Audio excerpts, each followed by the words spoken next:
नमस्कार, स्वागत है आपका हस्तक्षेप में। मैं हूं संजीव श्रीवास्तव। तो आज एक बहुत बड़ा फैसला लिया है बिहार चुनावों के मुतल्लिक महागठबंधन ने।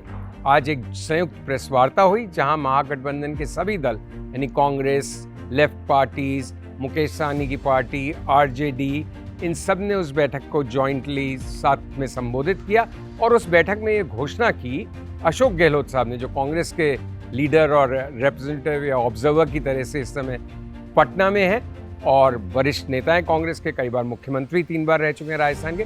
उन्होंने ये ऐलान किया कि तेजस्वी यादव महागठबंधन के मुख्यमंत्री के उम्मीदवार होंगे, उसका चेहरा होंगे। इस बात पर सहमति हो गई थी और साथ ही उन्होंने ये भी अनाउंस किया कि मुकेश सहनी, जो एक बड़ी कम्युनिटी को रिप्रेजेंट करते हैं, प्रतिनिधित्व करते हैं उसका बिहार की राजनीति में, वो डिप्टी चीफ मिनिस्टर होंगे।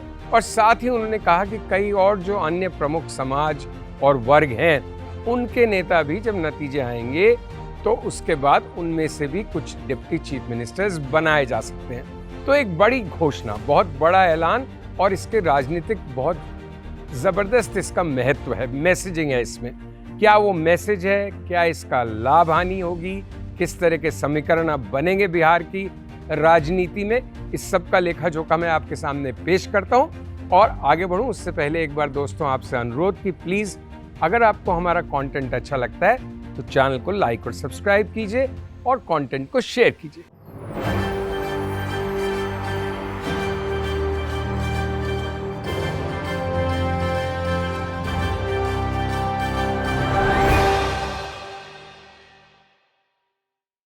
तो तेजस्वी यादव को चीफ मिनिस्टर की तरह प्रोजेक्ट करने का निर्णय महागठबंधन ने ले लिया है। मेरे अनुसार ये एक बहुत ही पॉजिटिव, सकारात्मक फैसला है और इसका महागठबंधन को कई तरह से लाभ मिलेगा। एक तो देखिए, सबसे बड़ी बात तो कि जो एक अनिश्चितता रहती है, अनिर्णय की स्थिति होती है, कुछ ऊहापोह, कन्फ्यूजन होता है, वो इससे दूर हो गया। तो एक क्लैरिटी आ गई, एक स्पष्टता आ गई। और पॉलिटिक्स में जैसे किसी भी अन्य चीज़ में मैसेजिंग, आपका संदेश कितना साफ है, कितना स्पष्ट है, उसका एक असर होता है। तो एक वो बात तो क्लियर हो गई कि मैसेज स्पष्ट हो गया, chief ministerial candidate, chief minister designate Tejashwi Yadav है। साथ ही में जो एक बहुत ही प्रोमिनेंट कम्युनिटी है जिसको मुकेश सहनी रिप्रेजेंट करते हैं, वो डिप्टी चीफ मिनिस्टर। और साथ ही ये मैसेज भी कि अगर कोई और कम्युनिटी का भी प्रमुख नेता आएगा और सरकार बनने की स्थिति होगी तो शायद एक आधा और भी उप मुख्यमंत्री बनाए जा सकते हैं। तो सभी वर्गों को साधने का प्रयास किया जा रहा है महागठबंधन के द्वारा।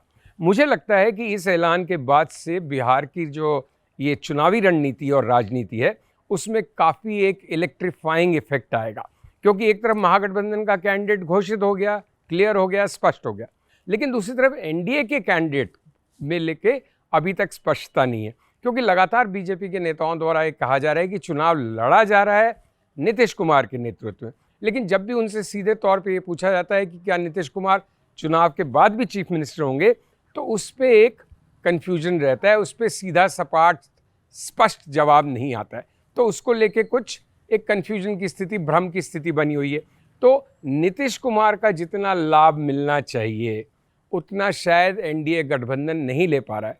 उनका शायद मकसद ये है कि नीतीश कुमार की वजह से जो नुकसान हो सकता है, कि जो उनकी बढ़ती हुई उम्र है, जो उनकी फेलिंग फैकल्टीज़ है, उनके स्वास्थ्य को लेके जो प्रश्न है, उससे लेके जो नुकसान हो सकता है वो एक कन्फ्यूजन बनाए रखने से कुछ कम हो जाएगा। तो वो एक राजनीतिक का गुणा भाग की बात है, क्या ज़्यादा प्रॉफिटेबल है, क्या ज़्यादा नुकसानदायक है। लेकिन जो भी है, बीजेपी की तरफ से चीफ मिनिस्टर कैंडिडेट घोषित नहीं है। तो एक तरफ स्पष्टता, दूसरी तरफ थोड़ी अनिश्चितता, तो ये फैक्टर महागठबंधन के फेवर में जाता है। प्लस फिर अगर हम कंपेयर करें नीतीश कुमार वीसावी तेजस्वी यादव, तो नीतीश कुमार का बहुत अच्छा बैकग्राउंड है, बहुत लोकप्रिय और बहुत सुशासन बाबू की तरह जाने वाले लीडर रहे। लेकिन पिछले 20 साल में एक फटीग सी हो गई, एक थकान सी हो गई है लोगों में उनके नाम को लेकर। और फिर जिस तरह से उनकी एक व्यवहार रहा है पिछले कुछ हफ्तों, महीनों में सार्वजनिक जीवन में, वो ऐसा लगता नहीं कि पूरी तरह से उनका स्वयं पर काबू है। मतलब कभी कुछ अजीब सी शक्ल बना लेते हैं, कभी कोई अजीब सी ऐसी बात कर देते हैं जिससे लोगों को लगता है क्या नीतीश बाबू पूरी तरह से स्वस्थ हैं, शारीरिक और मानसिक रूप से क्या पूरी तरह सक्षम हैं। अब उनके मुकाबले एक यंग मिड 30s के अंदर तेजस्वी यादव हैं, जो काफ़ी ऊर्जावान है, काफ़ी एनर्जेटिक है, काफ़ी मॉडर्न किस्म की राजनीति करते हैं। तो एक तरफ उम्र दराज, कुछ सुस्त पड़े हुए, कुछ शिथिल से, कुछ पास्ट इज प्राइम दिखने वाले नीतीश कुमार हैं, बट विद रिच एक्सपीरियंस। तो दूसरी तरफ तेज, चुस्त, दुरुस्त, एनर्जेटिक, ऊर्जावान, यंग मिड 30s के तेजस्वी यादव हैं। तो ऑब्वियसली जो यूथ वोट है, जो एक नई उम्र का तबका है, उसका कहीं ना कहीं पैशन और एनर्जी और शायद मत तेजस्वी यादव के पक्ष में जाएगा। तो इस कंपैरिजन में तेजस्वी भारी पड़ते हैं। फिर तेजस्वी ने जिस तरह से इस बार अपने आप को कंडक्ट किया, आज भी जो उनकी 23 अक्टूबर को जब जॉइंट प्रेस कॉन्फ्रेंस हुई, तो कितना संतुलित तेजस्वी यादव बोले, वो मुझे भी, जो कि मैं जानता सुनता रहता हूँ उन्हें, काफ़ी हैरानी में डाला कि काफ़ी मैच्योरिटी के साथ वो भाषण देते हैं, काफ़ी मैच्योरिटी और परिपक्वता राजनीतिक दिखाते हैं अपनी बातों में, सबको साथ लेकर चलने की बात करते हैं। अशोक गहलोत को अभिभावक कहा, सभी लोगों को साथी बताया, कहा तेजस्वी सीएम नहीं बनेगा, बिहार का हर युवा चीफ मिनिस्टर बनेगा, सरकार तेजस्वी नहीं चलाएगा, सरकार बिहारी लोग चलाएंगे।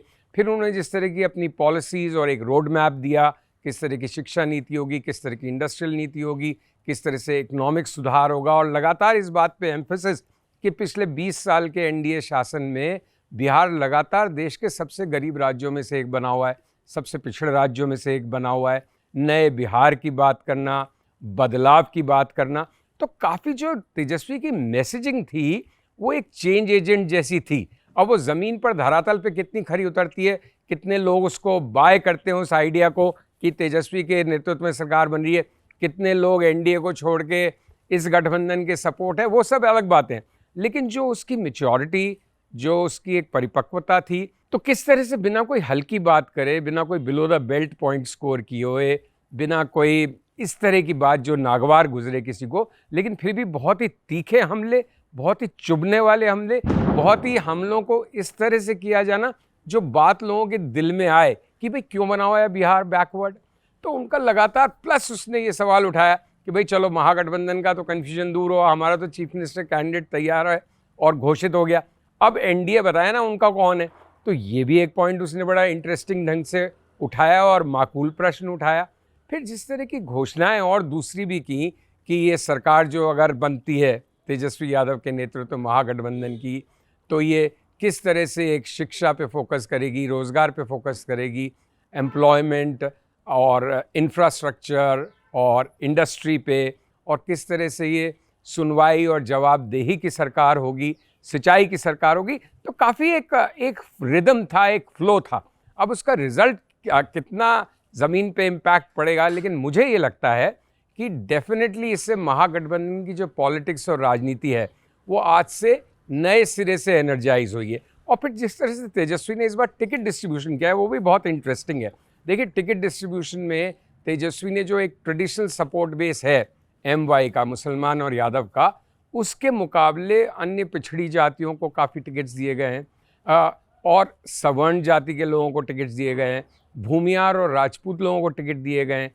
तो कहीं ना कहीं वो वही मॉडल अपनाने की कोशिश कर रहे हैं जो अखिलेश ने यूपी में सक्सेसफुली अपनाया था लोकसभा चुनावों के दौरान, पीडीए को, कि मतलब पिछड़ा दलित अल्पसंख्यक।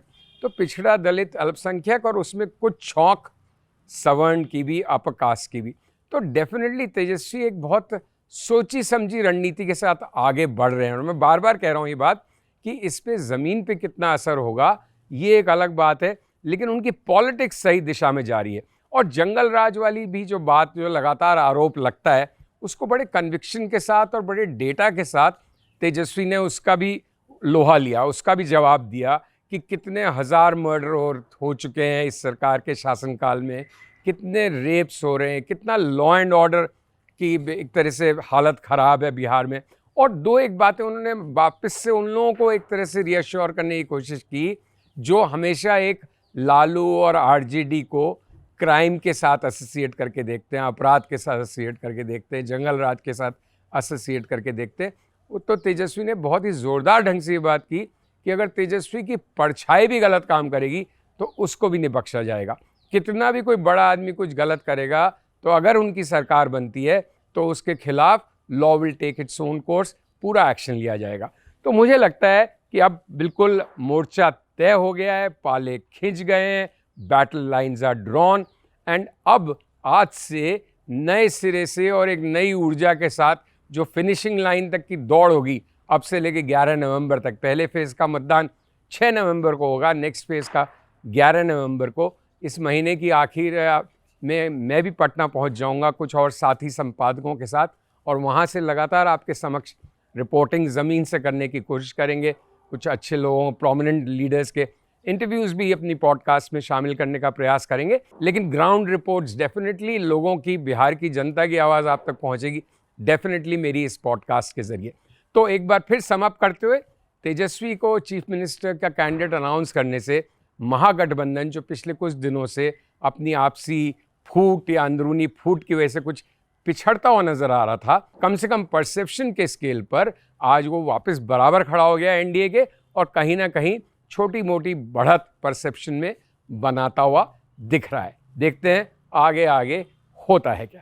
Thank you very much for watching. और एक बार फिर आपसे अनुरोध कि अगर हमारा चैनल आपको अच्छा लग रहा है, मेरा कंटेंट आपको पसंद आ रहा है, तो प्लीज़ चैनल को लाइक और सब्सक्राइब कीजिए और हमारे कंटेंट को शेयर कीजिए।